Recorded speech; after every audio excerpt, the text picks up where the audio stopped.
తిరుమలలో food safety అధికారుల విస్తృత తనిఖీలు.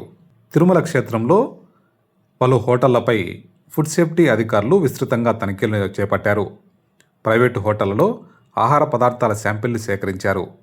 రెవెన్యూ అధికారుల ఆధ్వర్యంలో ఫుడ్ సేఫ్టీ అధికారులు పలు హోటళ్లలో దాడులు చేసి శాంపిళ్లు సేకరించారు. ముఖ్యంగా వీఐపీలు ఉండే ప్రాంతం, సన్నిధానం, పద్మావతి ఏరియా, బస్టాండ్ ప్రాంతాల్లో హోటళ్లను విస్తృతంగా తనిఖీలు చేపట్టారు. ఉన్నతాధికారుల ఆదేశాలతోనే తనిఖీలు చేస్తున్నట్లు వెల్లడించారు. ఆహార పదార్థాల శాంపిళ్లు సేకరించి ల్యాబ్ టెస్టుకు పంపిస్తున్నట్టు చెప్పారు. ముఖ్యంగా ఇటీవల కాలంలో ఐస్ క్రీంలు పాడైపోయినవి అమ్ముతున్నారన్న సమాచారం ఉన్నట్లు తెలుస్తోంది. ఇందులో భాగంగా ఇటీవల కొంతమంది భక్తులు పాడైపోయిన ఐస్ క్రీం తిని ఫుడ్ పాయిజన్తో ఆసుపత్రిలో చికిత్స పొందినట్లు సమాచారం. ఈ నేపథ్యంలో ఉన్నతాధికారుల ఆదేశాలతో తిరుమలలో ఫుడ్ సేఫ్టీ అధికారులు విస్తృతంగా తనిఖీలు చేపట్టారు.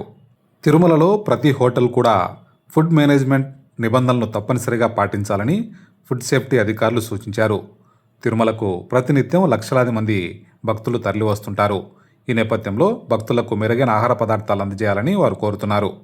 ఈరోజు పై అధికారుల ఆదేశాల మేరకు తిరుమలలోని అన్ని ప్రముఖ ఎస్టాబ్లిష్మెంట్స్ ఫుడ్ ఎస్టాబ్లిష్మెంట్ ఇన్స్పెక్ట్ చేసి శాంపుల్స్ తీసి అనాలిసిస్ పంపడం జరుగుతుంది. ఎటువంటి కంప్లైంట్స్ ఉన్నా కూడా రిపోర్ట్ ఆధారితంగా వాళ్ళపై చర్యలు తీసుకుంటాం. ముఖ్యంగా రద్దీ పెరుగుతున్న దృష్ట్యా ఎక్కడెక్కడైతే రద్దీ ప్రాంతాలు ఉంటాయో, ఎక్కడెక్కడైతే భక్తులు ఎక్కువ ఆహారం వినియోగిస్తారో అటువంటి చోట్ల శాంపుల్ తీసి సేకరించి చర్యలు తీసుకొని పై అధికారుల ఆదేశానుసారం ఇక్కడికి వచ్చి ఈరోజు సన్నిధానంతో మొదలు పెడుతున్నాము.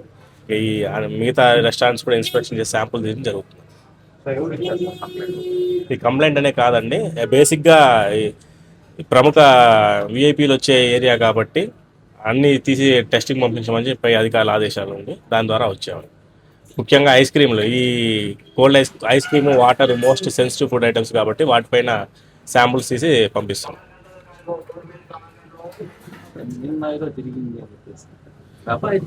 నేను అన్నాను దాంట్లో ఎటువంటి అంటే కన్ఫర్మ్ ఇన్ఫర్మేషన్ ఏం లేదండి. బట్ వచ్చింది కాబట్టి మొదటి ఇక్కడి నుంచి స్టార్ట్ చేస్తున్నాము. ఇలాంటి అన్ని రెస్టారెంట్స్లో వాటరు, మిల్క్, ఐస్ క్రీమ్స్ పైన శాంపుల్స్ చేసి పంపించడం జరుగుతుంది. నేను ఒక అబ్బాయి ఐస్ క్రీమ్ తిని ఫుడ్ పాయిజన్ అయిన హాస్పిటల్. ఎక్కడండి? ఇక్కడ ఇక్కడ మనకి ఆ దృష్టికి రాలేదు.